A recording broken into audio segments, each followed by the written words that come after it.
Waalaikumsalam warahmatullahi wabarakatuh. Soalan yang bertanya, mohon pencerahan berkenaan perbezaan berniqab dan berpurdah.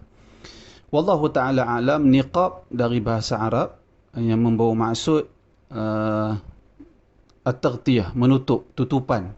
Itu niqab. Biasanya niqab merujuk kepada menutup muka. Biasanya niqab merujuk kepada menutup muka. Manakala berpurdah, saya tidak pasti. Berpurdah ni kalau setahu saya dia bukan bahasa Arab, dia bahasa Melayu.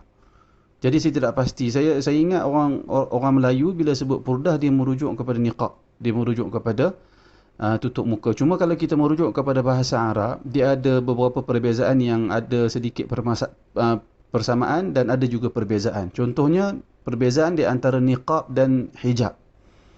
Niqab, hijab. Satu lagi, tak datang pada saya perkataan tu.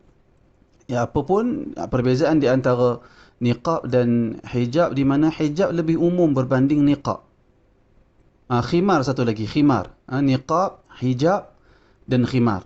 Secara ringkasnya, hijab adalah paling umum. Hijab memaksudkan penutupan apa-apa bahagian pada aurat. Itu hijab secara umum. Manakala khimar biasanya merujuk kepada tutup kepala, tudung kepala, itu khimar.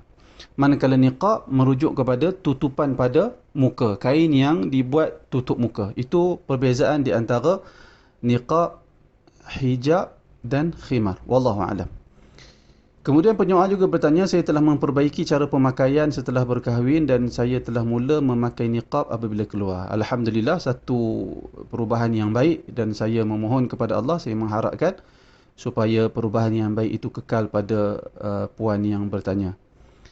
Cuma di sini biasanya saya ingat masyarakat kita pun faham niqab ni adalah tutup muka. Kalau itu yang dipegang, maka pegang teruskan dengan pegangan tersebut, kerana itu juga merupakan pandangan yang dinyatakan oleh sebahagian fuqaha dan ia menandakan ada satu unsur kebaikan yang bertambah pada diri kita. Ikhlaskan niat, niatkan perkara itu dilakukan kerana hendak mematuhi perintah Allah Subhanahu Wa Taala, pasti Allah Taala akan beri pahala pada puan.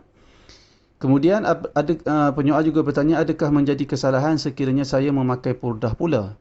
Dalam kata lain, kadang-kadang pakai niqab, kadang-kadang pakai purdah. Saya tak pasti apa dimaksudkan dengan purdah di sini dan apa maksudkan dengan niqab. Kalau puan maksudkan salah satunya tutup muka, salah satunya tidak tutup muka, jadi maksudnya, adakah menjadi kesalahan sekiranya saya memakai purdah pula? Dalam kata lain, kadang-kadang pakai purdah, maksudnya tutup muka, kadang-kadang tak tutup muka. Barangkali itu yang dimaksudkan. Jika itu, dia pertama sekali kembali kepada kenapa kita tutup muka. Kalau kita merasakan itu perintah agama, maka kita tutup muka berterusanlah.